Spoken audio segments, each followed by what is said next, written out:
Ladies and gentlemen, the Double RT Boxing Show shall begin shortly. Thank you for tuning in. Enjoy.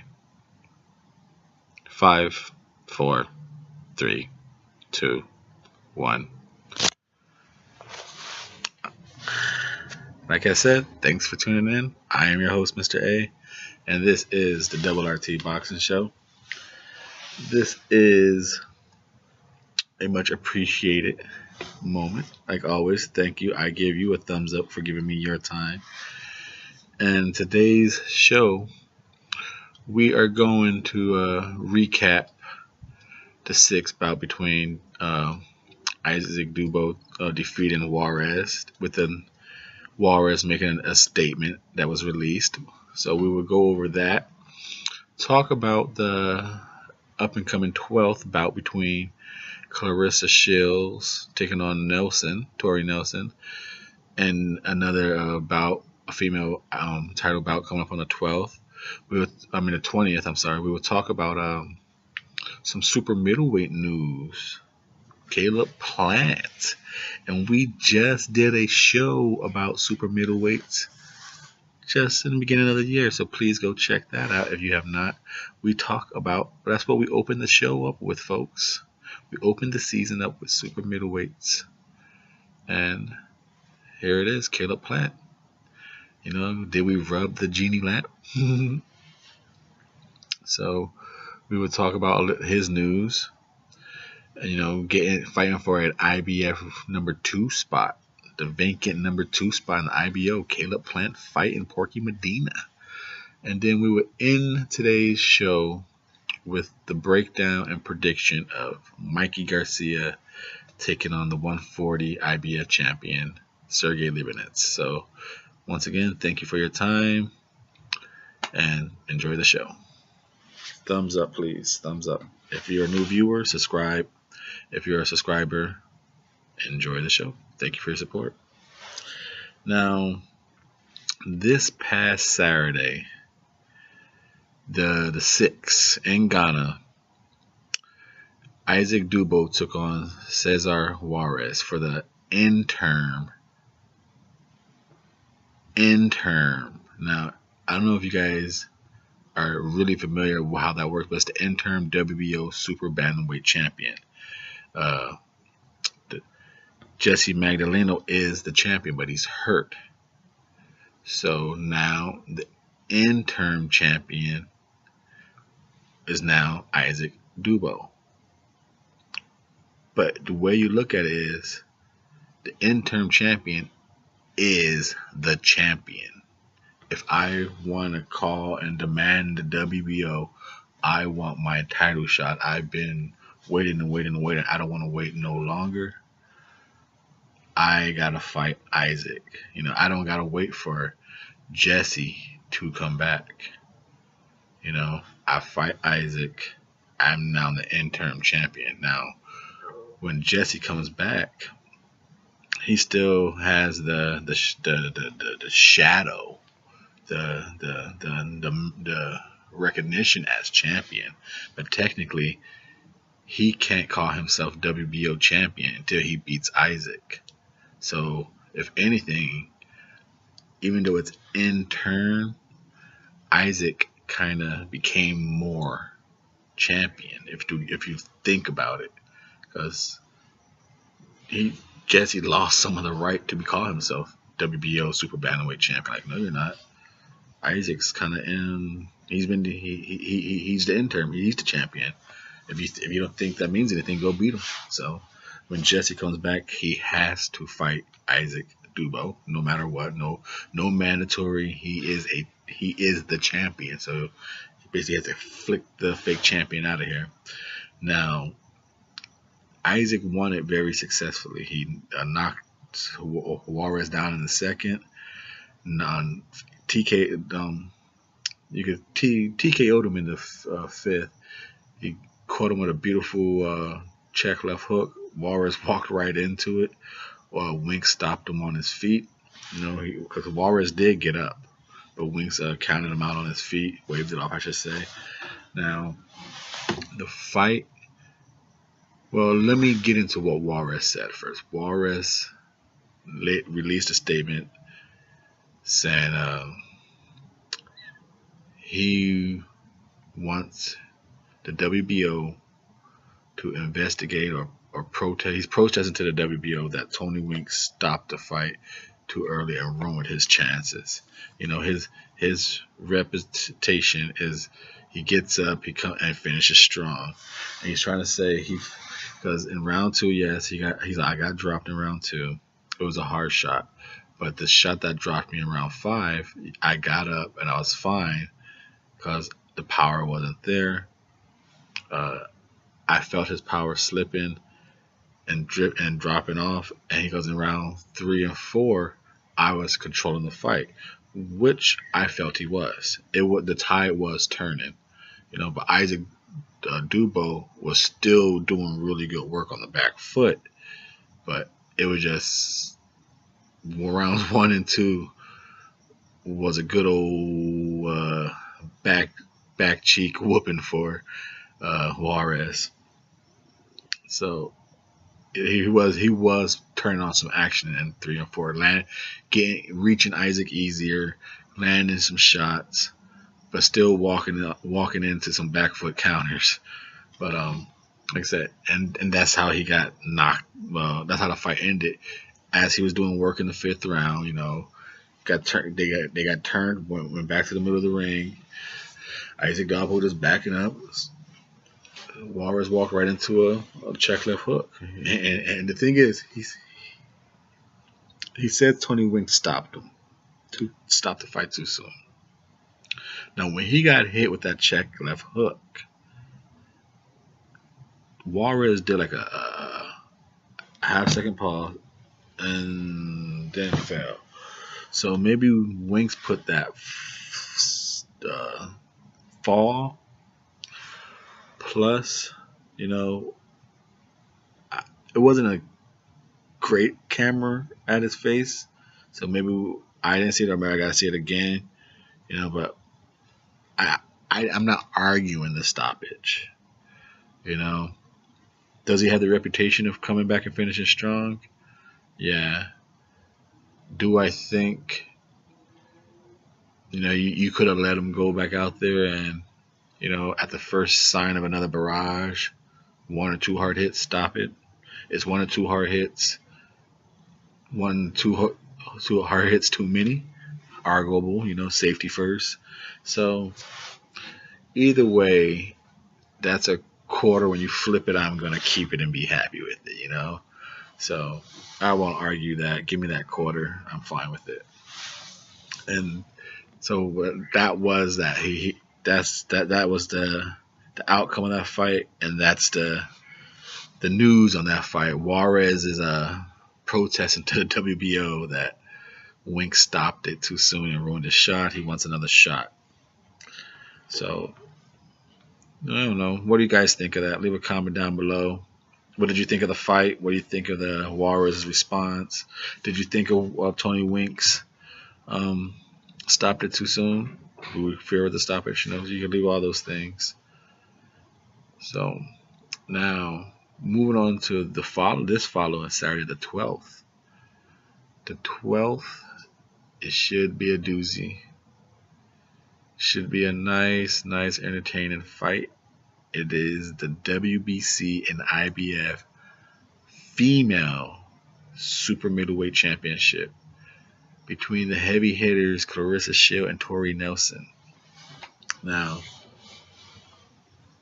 Tori Nelson is on tape saying, Claressa Shield ain't a heavy hitter. She's fast, but I got grown woman strength. I got grown lady strength.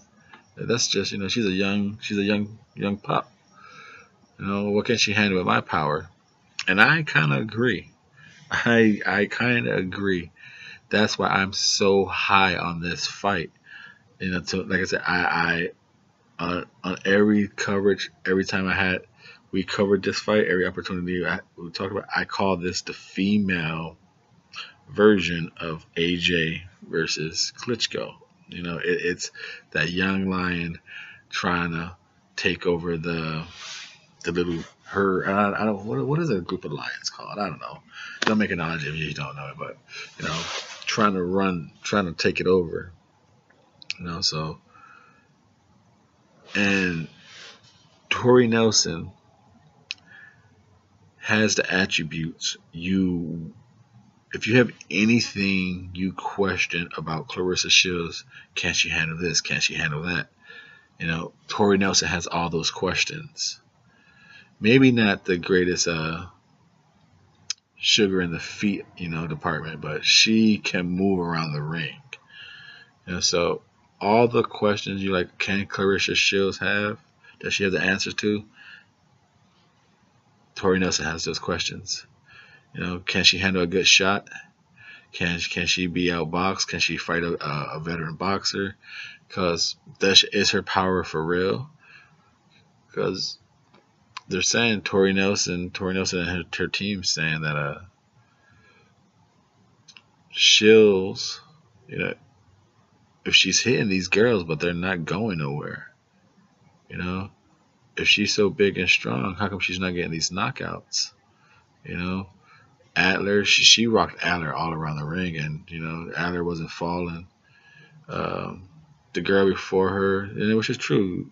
Shields is beating these women down, but they're not dropping, so it's questionable. But she's fast, and she delivers a lot of blows. So whether they're strong or not, it's gonna be a bad night of accumulation of work if you stand in front of Shields. So whether you fall from one punch or fall from accumulation, doesn't matter. But they're not really falling though. But they're getting beat up, and that's what Tori's saying. I'm gonna not stand there and I'm gonna deliver my bombs to her, and can she take them? Which is a very question to be answered. A very good question, because I always said in all my breakdowns of Claressa Shields fights, her one biggest flaw is she rushes her punches. It seems like and when she just seems like it's predetermined what she's gonna throw, and she's just like either she's rushing and leaving her head there, or she's winding up, throwing some wide hooks, and there's no head movement. So the target is there to be hit. That's what I always thought about. That's her defensive flaw. And with a veteran who could hit, throw punches, see the gaps like Tori Nelson, I'm intrigued to see if she could show any flaws that to either make this fight interesting or stop Claressa Shields. Now, I picked Claressa Shields to end this fight. I think it's going to be a quick, less than 5 rounds fight. I don't think these ladies are gonna fill each other out. I think they each in their own right have something to prove very bad, and it's a 10-rounder. This is not going, like I said, I'd be surprised if it goes to 6, to be honest.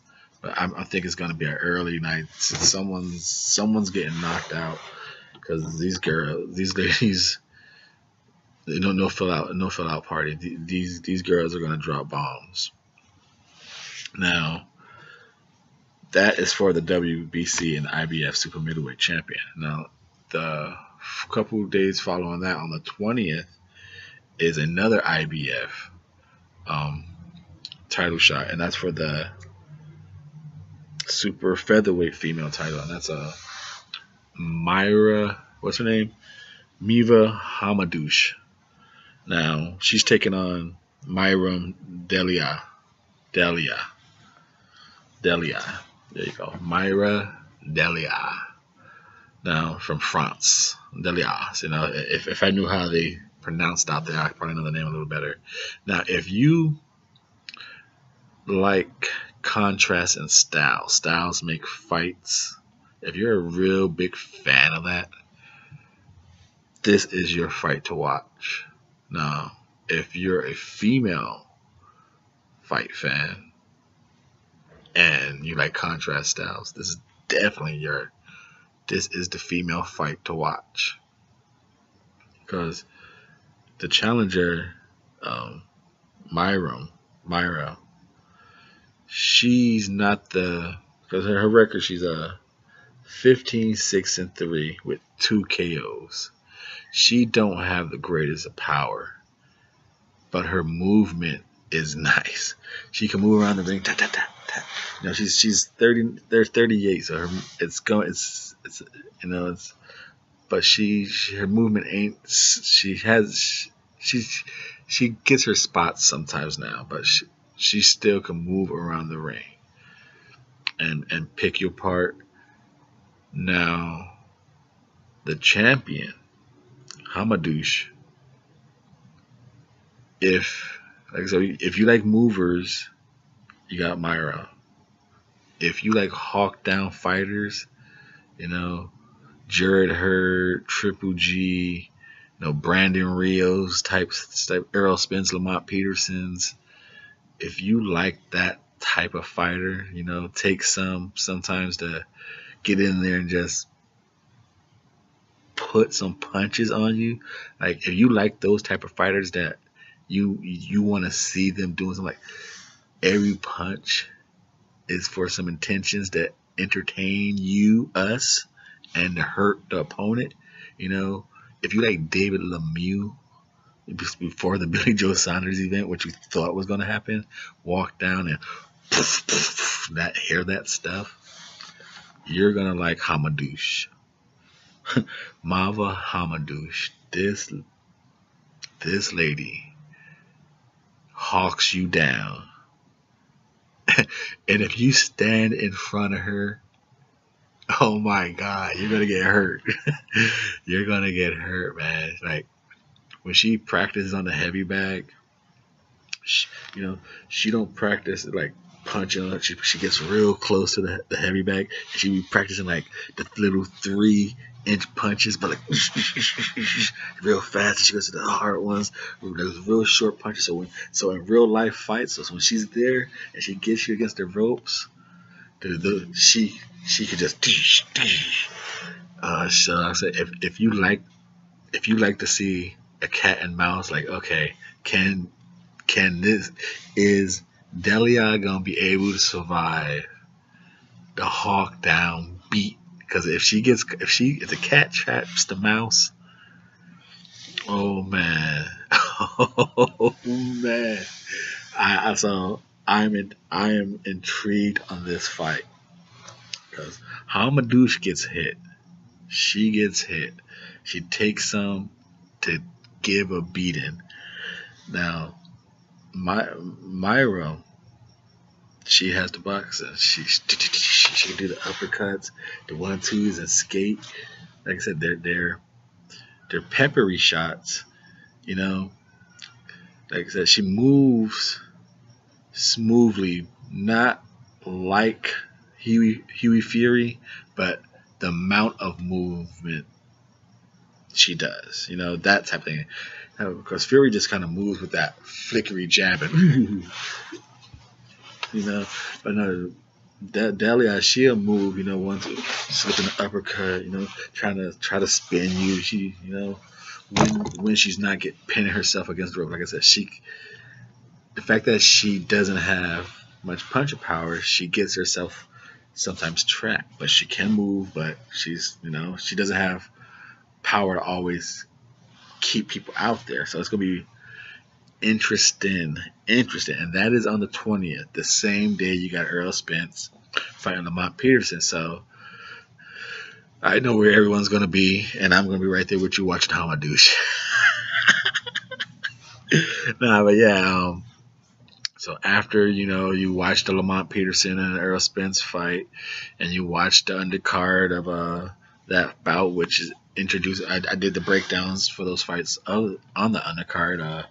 Marcus Brown taking on Francis Ntuti. The breakdown and prediction that is up on here, same as the breakdown prediction volume 2. That's 2 and 3, which is Adam Nowalski taking on Ego Kilazdi.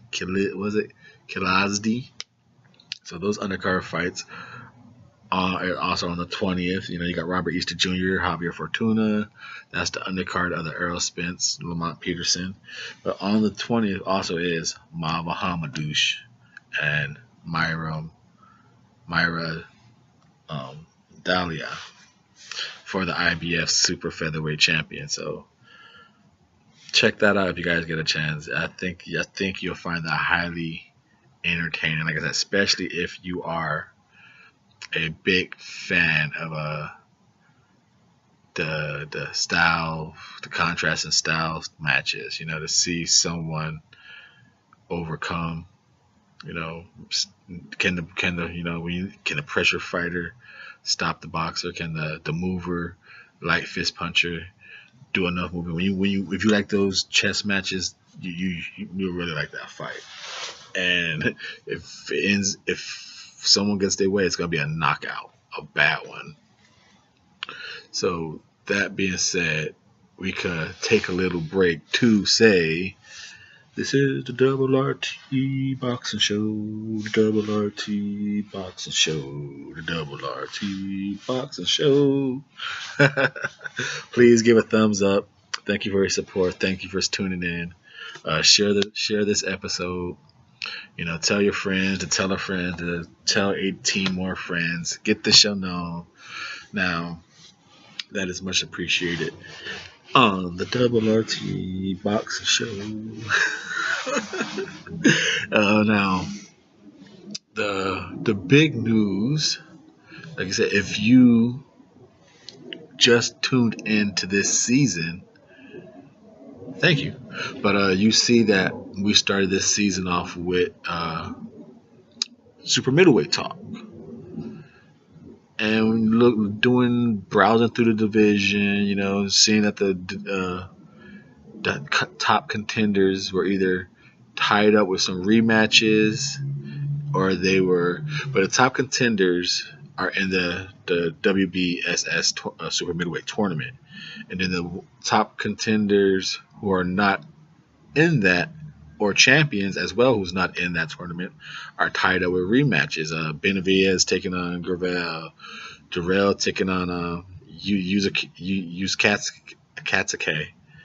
So that's two rematches right there. That rematch was supposed to be on the 26th, but I forgot what undercard it got added to. I think it got moved to like February or March, that Jarrell and Katsuke.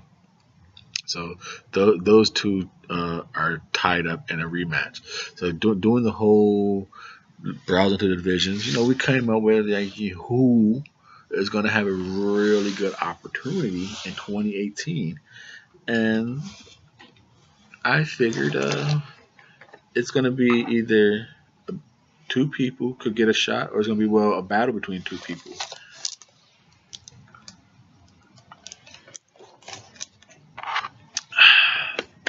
The good stuff. And that was between Rocky Fielding and Caleb Plant. Now, in the new IBF rankings that were released, Caleb Plant is number 6 and Rocky Fielding is number 5. And like I said, number 1 and 2 are still empty. Number 3 is Jose Usyk, who's got that rematch going on. Now, released was Caleb Plant will have an opportunity to fill in that number 2 vacant spot. All he has to do is defeat number 12, Regilo Medina, better known as Porky Medina, the one Benavidez got that incredible stoppage on. So, and I believe that fight is going to be on the undercard of Devin Alexander and Victor Ortiz. Now, that's not a bad fight either. February 17th. Now, February 17th is a whole. We will talk about February 17th. Now, Caleb Plant taking on Porky Medina. Now, I do believe this fight was supposed to happen, if not last year, at the end, or either at the end of 2016. I believe there was some talks about it because I could swear there's an interview after that. Caleb Plant has tried making this fight because he tried to. I know he tried to make a fight with he was talking or calling people out. I know Gravel. He said he wanted to fight, but I believe he said there was almost works with a Porky Medina fight, but it just didn't go down. Now, that's number 5 versus number 12. Number 6 versus number 12. And Rocky Fielding being number 5, you figure most likely he's going to fight for that number 1 spot. Because number 4, I believe, is, let's look at this. Number 12 is Porky. Number 11. No, number 10, we go to number 10, is J. Leon Love. Now, J. Leon Love, if he gets the shot against Rocky Fielding, I hope Rocky Fielding really puts a good licking on him, because he don't deserve that spot, I shouldn't say that, because it sounds like I don't like J. Leon Love, but, sometimes you just, because right now it could be a really good thing for boxing to see it going down like this. And J. Leon Love should not get a number 1 spot shot, considering that ending with him and Han.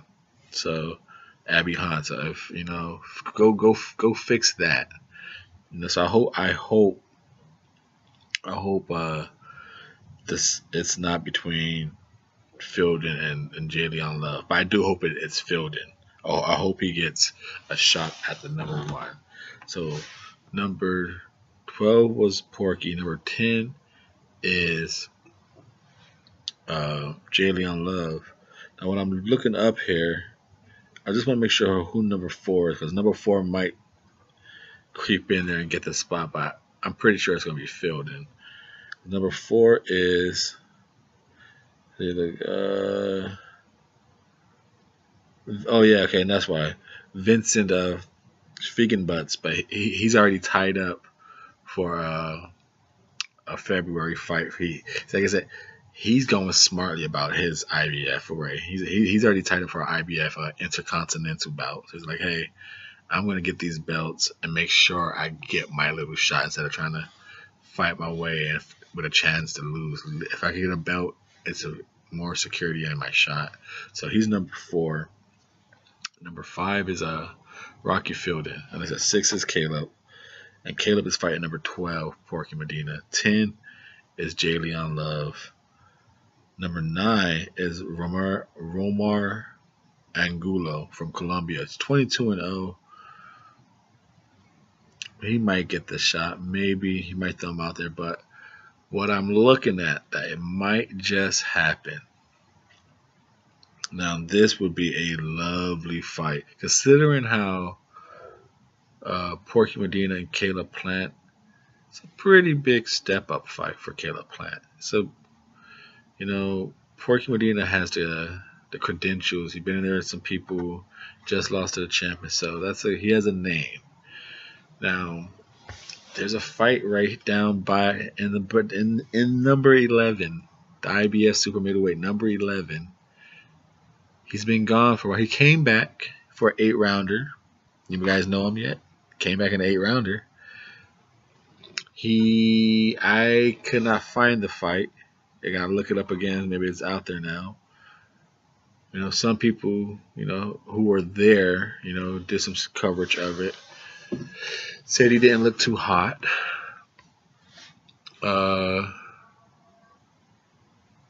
His last big fighting, he got stopped.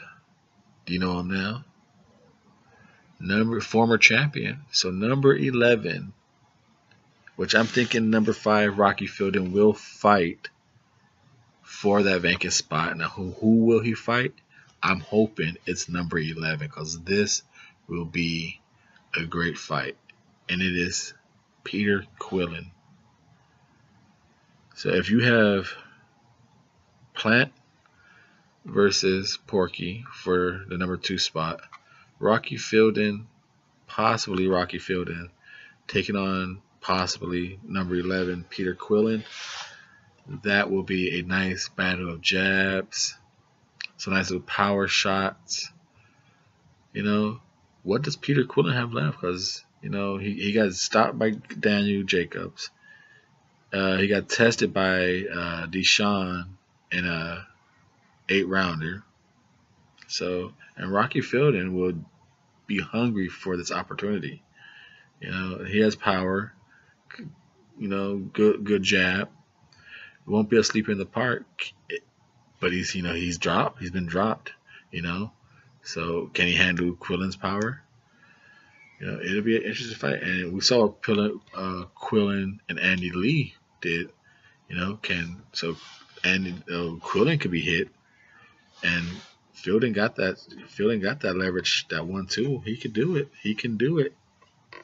So that will be a nice possibility if that's the fill-in for that number 1 spot.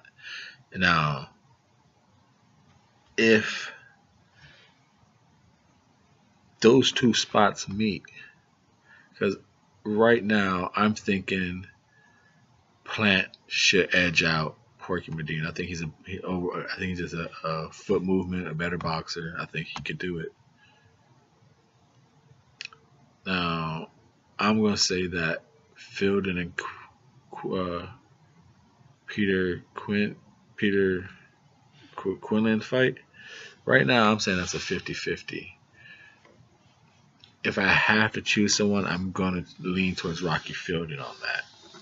Just because I don't know where Peter Quillen is. He probably has a better 1-2, but for 12 rounds, I don't know where he's at right now. So I'm going to lean with Rocky Fielding slightly on that one right now. Now, if those 2 winners face each other, like I said, I'm leaning with Caleb Plant right now. Caleb Plant and Rocky Fielding will be a fight.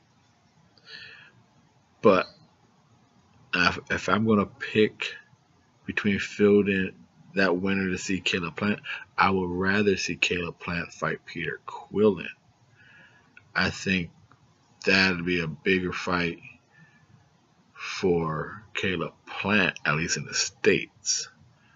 If Caleb Plant fights Fielding, it's a great fight, but I don't think he's going to get as much credit, or at least recognition, a recognizable win, as he would defeat Peter Quillen. Ooh, he beat Rocky Fielding. Okay. Oh, he beat Peter Quillen. You know what I mean? It's one of those type of deals. That's what we're talking about. But overall, both fights I think are really good. Quillen or Fielding. Like I said, right now, if I'm going to choose someone, I got to be in Caleb Plant taking on Rocky Fielding to probably challenge. And they're saying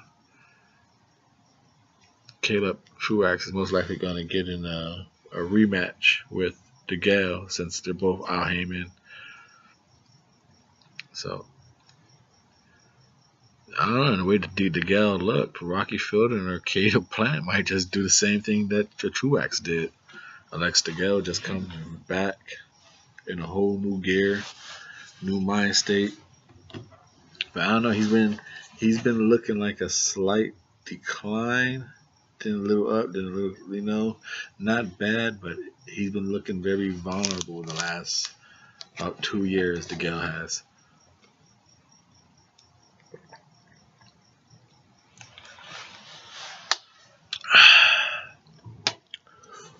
That good old love juice. Love juice, not just regular old Kool-Aid. Not even Kool-Aid. It's like 1 pack of Kool-Aid and a whole lot of water. Now, that being the news for Caleb Plant, that is on the undercard of Victor Ortiz and David Alexander. That itself is a fight. A very good fight that never even crossed the radar, never even thought about, but it should be an entertaining fight. I'm pleased with that one. I am pleased with that. So before we sign off and say goodbyes, we are going to cover a fight that's happening not February 17th, but February 10th. And that is Mikey Garcia taking on Sergey Lipinets. Now, I do believe that is the 10th. I believe so. I could be wrong. Let's check it out. If I'm wrong, let's fix that.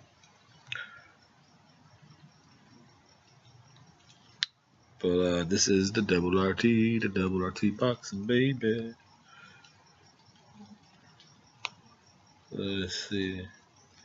Oh, it looks like you're getting some little drizzle action out here.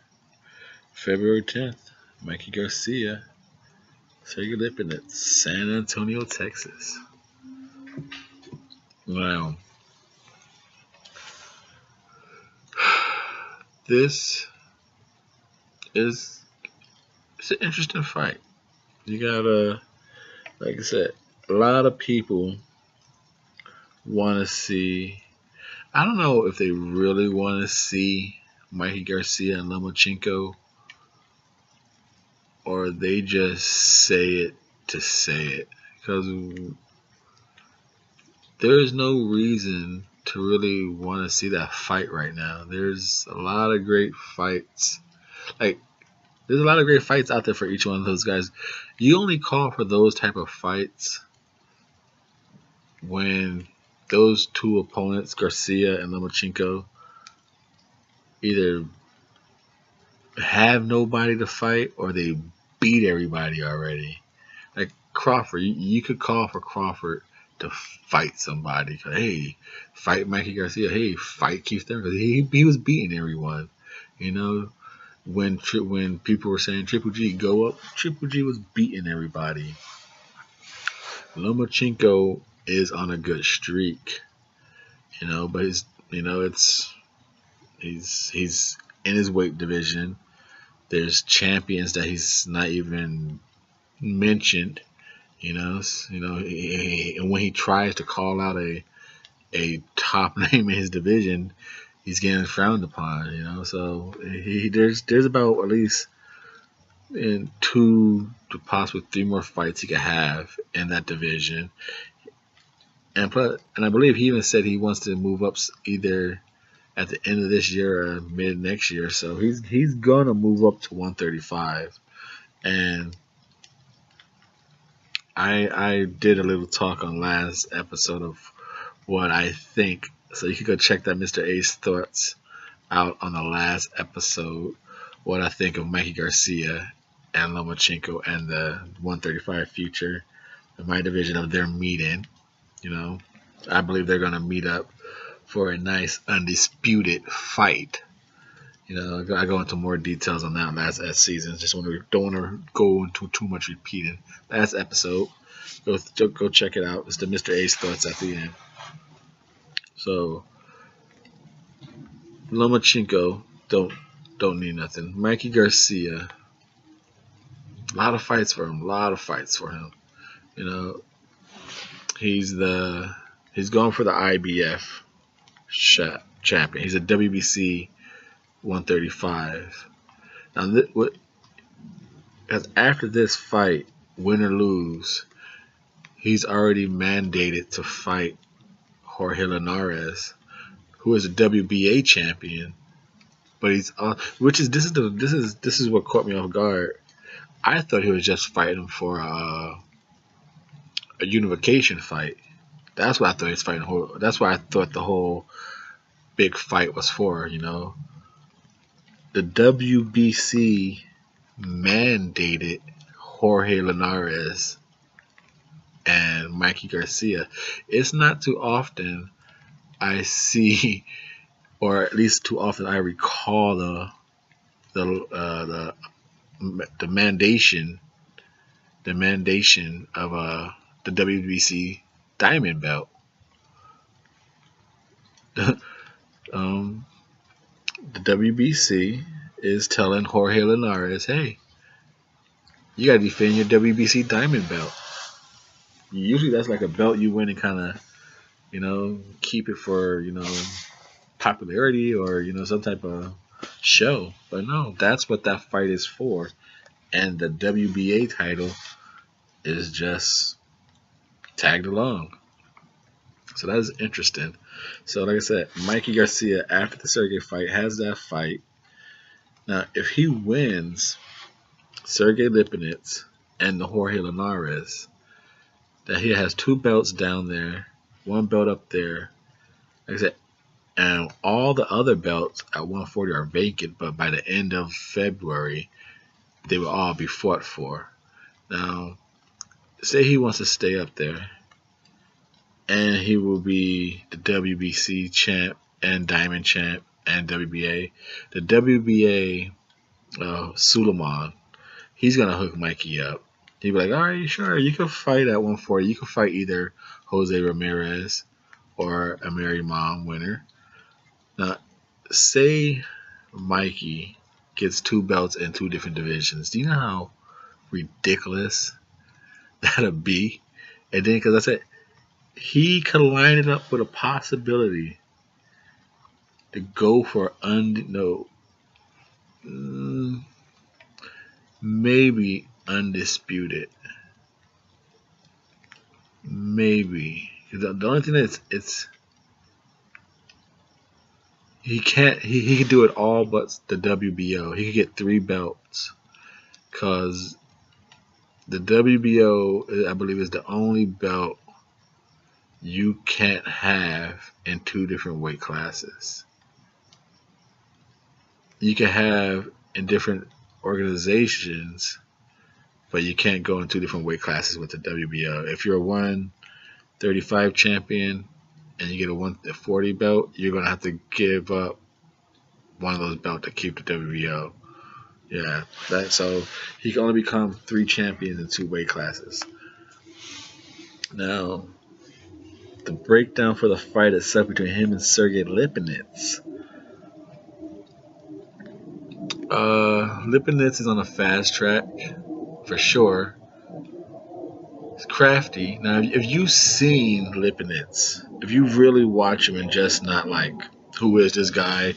But that's not kind of what we do right here. If you're watching this show, you watch boxing. You're not just talking nonsense. This is boxing, baby. Ready, talk, ready, talk, boxing. The double RT. Now, if you've seen Sergey Lipinets, if you watch his style, it's obvious this is a dude who, like I say, he's Russian and he's fighting out of Ukraine, but it's obvious this dude has the Mayweather style. It's no question who his style he emulated.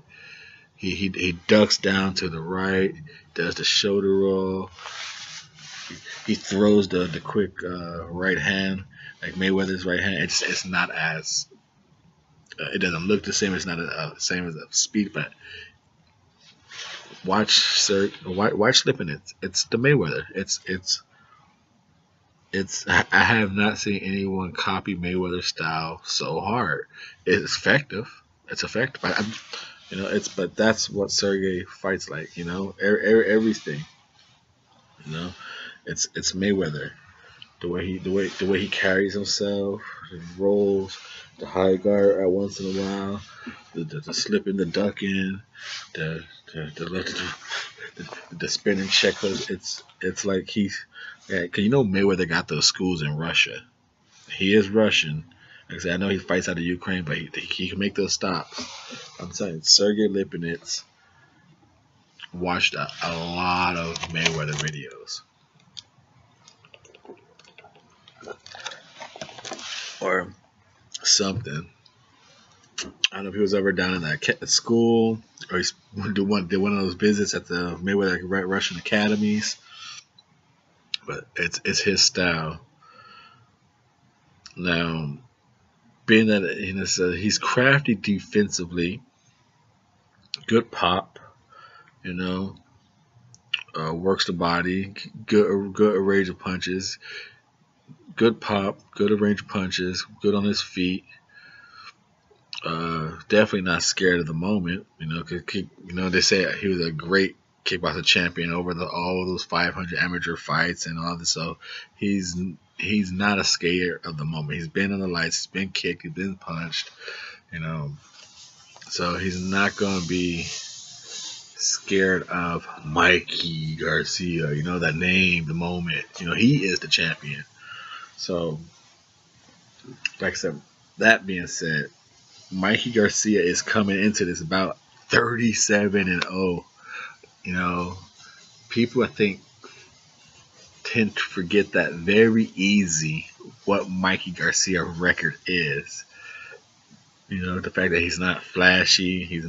If he ain't fighting, he ain't gonna be in the limelight. He promotes himself very quietly, but he's 37-0 with 30 knockouts. You don't think that or remember that about Mikey Garcia. 190 rounds. He's 30 years old, 5'6" with a 68 reach, and he's orthodox. Now, Sergey, 89 rounds, 28 years old, 5'7" with a 67-inch reach, 13-0 with 10 KOs and 77%. Now, that can be a little deceiving for Sergey. And we're going to go see exactly. And the reason why I said that could be a little deceiving for Sergey, competition-wise, maybe, like exactly what is it? What is it? So, but the people that he's in there with, he knocked them the hell out. The guy give him credit. You give Deontay Wilder the credit. Give Lipinets the credit. That's the way that quarter flips. Catch it and be happy with it. Now, Sergey has in his last 6 fights, 4 KOs, well, TKOs and KOs, and 2 unanimous decisions. So, pretty good. And Garcia, well, we know he didn't knock out Broner, but he did knock out Zazachan. So he knocked out his first fight, Rojas. That's right. So, and that was his comeback. So in his comeback, he's 2 KOs and 1 decision, and that 1 decision on someone who's never been knocked out. So, not bad. Now, how will the fight play out? Which is interesting because Mikey, even though he's basic as he is, he's kind of like a master of adaptation as well. He knows how to show different levels of that basic 1-2, occasional body shot. He knows how to mix it up. Now, like feet-wise, the feet and legs, like I said, Mikey's not going to show you great lateral movement. He ain't going to be around the ring, but what he's going to do great with his feet is spacing, placement, put him in the right position for the right punches. He's not going to make himself or over lunge for punches. He's not going to be out of position. His legs going to generate the power. So his feet and legs are good. Now, movement wise, he could walk the ring, take some walkabouts, turn you. He could do that. He's not going to be a bicycle mover, a rider, but he could turn his opponent. Now, as for Lipinets, he's more of a, like I said, what do you think of if you want to say a foreign slickster fighter? He could bounce on his feet. He knows the side. He could walk. But like I said, a watered down Mayweather. He did all the feet Mayweather does. Lipinets does. He turns sideways, walks back and forth. He can bounce, crouch, quick with his legs. His legs give him a little bit of power. He can move. He can use lateral movement, but I'm gonna side with Mikey on the leg because I think it helps his game better. But Lipinets, he can be flashy on his feet and legs. Travel the ring well, generates enough power. Like I said, he moves a little bit, might throw him a little bit off balance, a little bit, like his punches might fall a little short. But overall, his legs are good. He's a good guy. Defensively, Lipinets. Like I said, he does the Mayweather shoulder roll. He ducks down to the right like Mayweather. Or he's going to be in the high guard, slipping and catching with that right hand. You've seen this style for 20 years with Mayweather. Check left hook. He sets you up. He's a counter. Dip into his right. Counter with the right hand. And he'll try to do a little fancy footwork, if he's on the outside. And he does a lot of feinting. He does a lot of feinting to try and throw you different looks. So that's part of his defense. He does a lot of it. With Mikey Garcia, he will feint and mainly just play the gap game with his feet. Keep with a jab. His jab is his defense. Slip little punches, catch him, and then fire. Mikey ain't gonna do no flash defense. So the defensively, I would say I give it to like I said, Mikey's not bad defensively. I just give defense movements and slipping and punches and all that stuff. I think the waist movement. Like I said, Mikey is good at what he does, but I like the more eye value of the eyeball test value of options of defense I see from Sergey. So feet and legs I gave to Mikey. Defense I give to Sergey. Offense, Mikey's gonna give you that 1-2 and occasionally a body hook. He'll give you an upstairs hook. He's a 1-2 hooker. 1-2 hooker. Now he's just gonna give you it numerous times in different speeds, different variations. So he's good at speed variation and but combination variation, no.